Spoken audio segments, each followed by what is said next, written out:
and welcome to Buckman's Model Mania. Today we're going to be working on stage 22 of the Batmobile. Let's go ahead and get the book open to the parts, or to the parts and what we're doing, and we'll get the parts open. And actually, in my last video, I was talking about the wheel. I'm sorry, I was incorrect. It was in stages 23 and 24 that we get the parts for the wheel. And actually, it could be, I think it might actually be stage 25 as well. 23, you get one half the wheel. 24, you get the other half of the wheel. And 25, you get this. So let me go ahead and put this back down because we will be using this today. So what we have is a whole bunch of screws, as usual.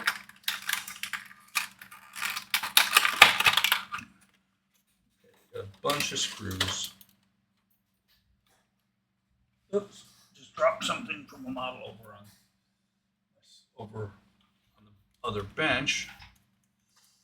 We've got some more AIM screws, some more AM screws, another tube, wire, pipe, whatever you want to call it, FM, CM screws, and then we've got the parts. We've got what looks like brakes. Let's see, 22 F and G, brake rear, brake front, track rod, left tie rod, right tie rod, idler arm, pitman arm, and this little bitty piece here is the gasket. And the tube was the brake line. Okay, so let's move these parts up out of the way because you don't put it on the car right away at the beginning. And again, this is going to be one of those iffy stages where the car or the engine is going to be, they want you to put it upside down, set it on the engine. So take the track rod. Where's the tweezers? That'll help get it out of here. Doesn't look like there is a left and a right to it. There shouldn't be, I wouldn't think.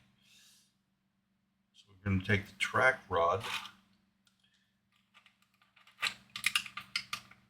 and we're going to take the pitman arm and the idler arm and attach them. I'm just looking. There should be an L and an R on these. I'm not seeing anything on the first one. There we go. Set this up here. You can see an R on there. It's not really obvious. Maybe it's easier to see in the camera.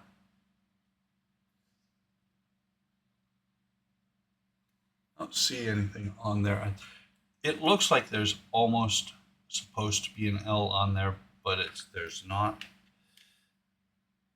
So the R is going to go on this side. The L is going to go on this side. They're going to be held in by two of the screws. And again, as usual, there are 3 screws. One is a spare.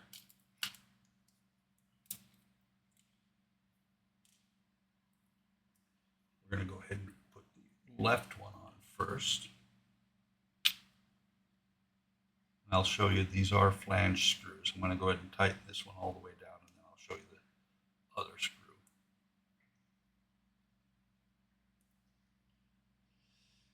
And I'm putting the parts on exactly the same way that it shows in the picture. So this is going to be the left-hand side. You can see there is a flange on the screw. So put the R, or the, what was the R one? The R is the one on the right, is the pitman arm. Come on, get in that hole.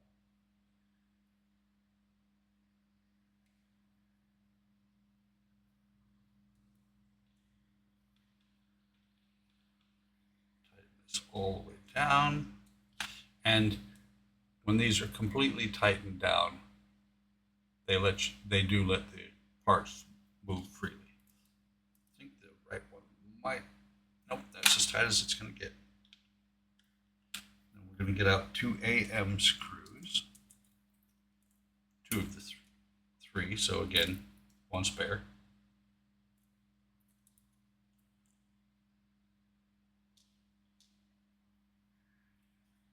Let me double check.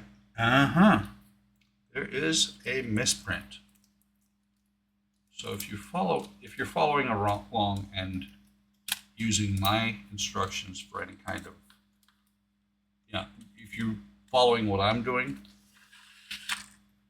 be aware that is a misprint, because there's no flanges on the AM screws, and over here it says to use the 2 AIM screws. I was looking at it, and it looked to me like the AM screws would just slip right through the holes. And we're going to get the right and left tie rods. Hopefully there's something on here. There is. Right there's the R. So that one's going to go over here on this side. Oh no, they turn the assembly around, so that one's actually going to go over here on this side. Looking at the pictures, and they turned it around on me. So those are going to go on there like that. We're going to tighten them, put them on with the 2 AIM screws. Set that one down there for right now. Tighten this on. I was looking at it, it didn't look like it was going to work out well if this went across the arm here.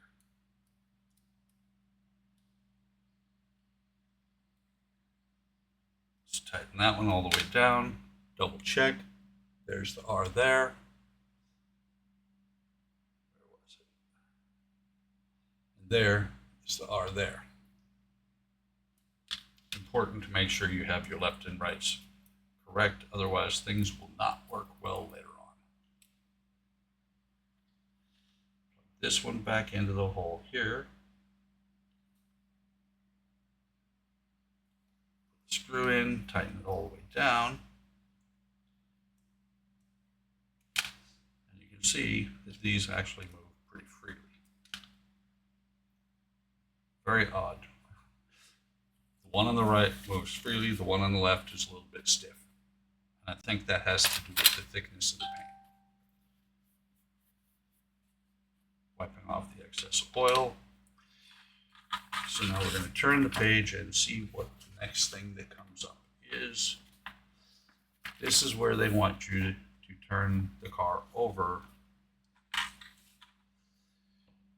And they actually have quite a bit going on with the car upside down. So let me pause the camera. I'm going to get my pad, actually set the car upside down, and hopefully not hurt it. So I will be back in just a minute.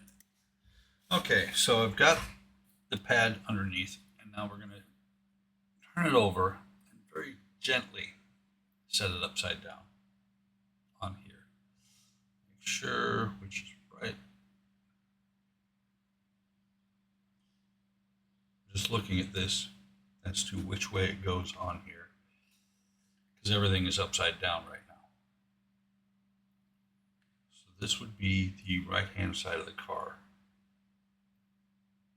Actually, it does not look like that. It looks like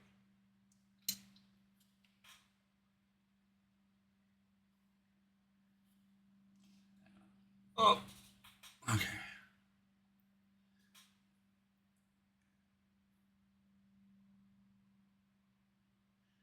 So if I turn this over,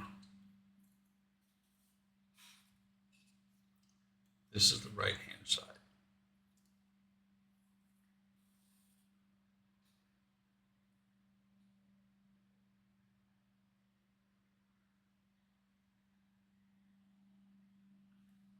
So it must go on here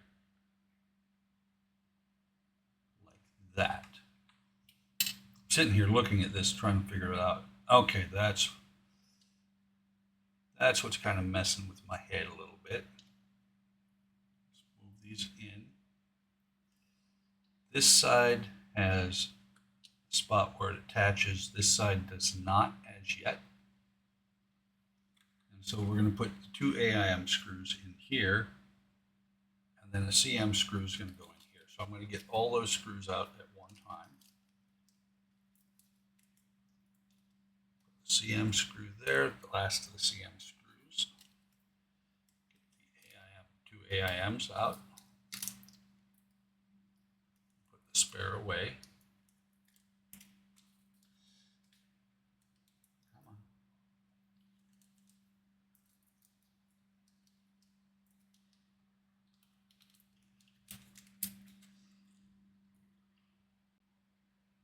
Pump the oil a little bit because it's almost drained back to the bottom. When you do this, make sure, even though this is going into metals, make sure you support it because you don't want to break anything off. The metal that these are made of are not the strongest of metal. And if you snap this metal, it's pretty much you're over until you get the replacement parts. So I will put the left one in.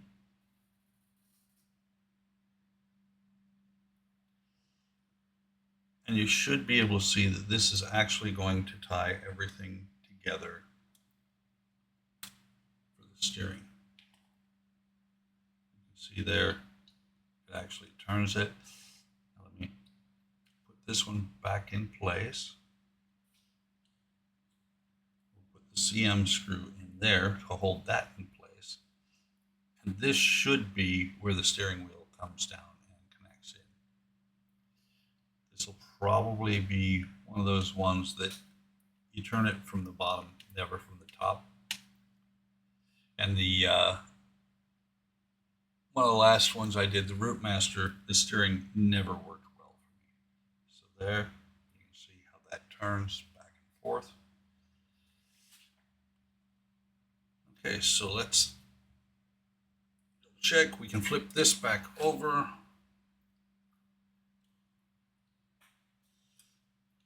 We take our tire here, we're going to set the bat symbol there. We're going to take the tire, turn it over. We've got the 2 brake pieces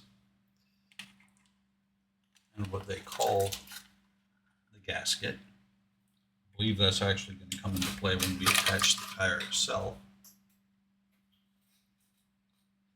Just looking, we've got the 2 screw holes in here with the raised portions. That's going to go on the tire here, like so. This part is going to go, is the car side that you can see there are no lugs on there for it to go. And it does have an L for the left hand side. I'm going to go ahead and hook the left brake line on here because that's where it's going to go.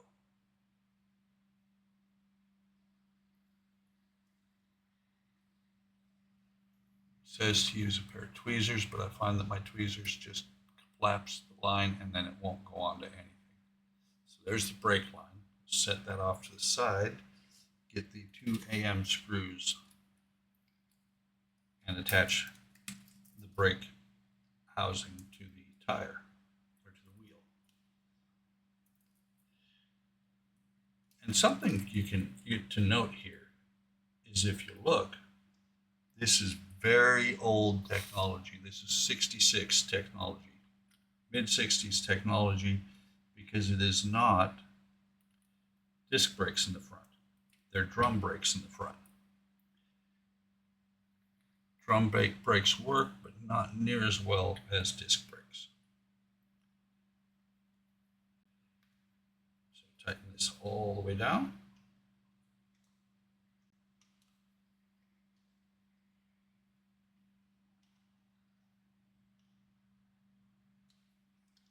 Make sure they're both tight and that it's firmly in there, and that's how that looks. There we go. That's how that looks in place. Next thing to do, make sure that the brake line is sticking towards the car. There are pins on here. Okay, there's a pin. There are two locator pins here, one there, one there. Brake line is going to be towards the back. We're going to slide the locator pin or the brake part there, the inner part, onto these pins. If it will actually go, there we go. It is a pretty snug fit. It's a friction fit, so friction is what's going to keep that in place. You can see the pins are seated. Nice thing about getting your first wheel on is then if you have to set the car on its side, on that side, the wheel will keep it balanced.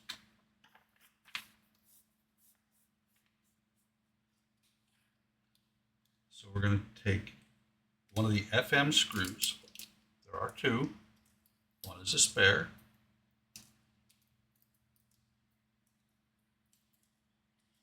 What I'm going to do, come on, get out of there. What I'm going to do instead of trying to put the wheel on, put it in with the wheel on, is I'm going to cut the threads first. I'm not saying that's the right way, I'm just saying it's the way I'm going to do it. I'm going to use the screw to cut the threads because that's what the oil is for. We're actually cutting threads every time we put a screw into metal. Oil just helps it to cut the threads easily. So now, since I have the threads cut, I can take that screw back out.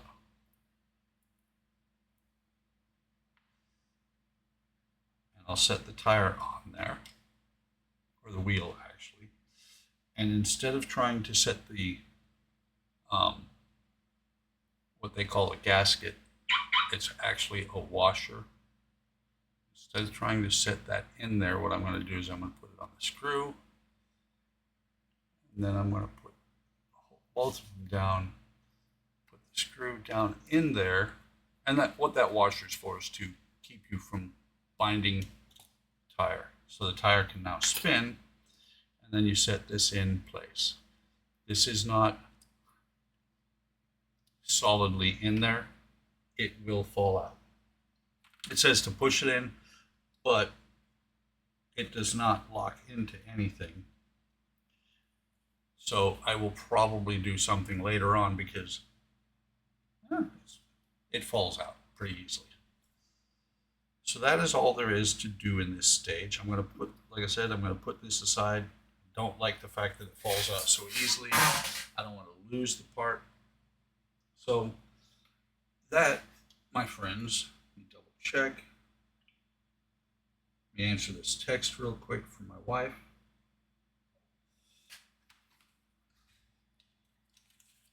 That, my friends, is all there is to do in this stage. Thank you for stopping by. I hope you're enjoying this build. I am enjoying it immensely. There are some issues I don't, with all part works have a little bit of things here and there. There are some things I don't like. For the most part, this is a really, really well done kit. Haven't had any major problems yet. Hope you're enjoying this. Like, subscribe, hit the bell icon to be notified of any time I post new content. Leave a comment. I love comments. I respond to them all. Take care of yourselves. Take care of each other. Have a great day. Have a great day tomorrow. And I'll see you in the next video.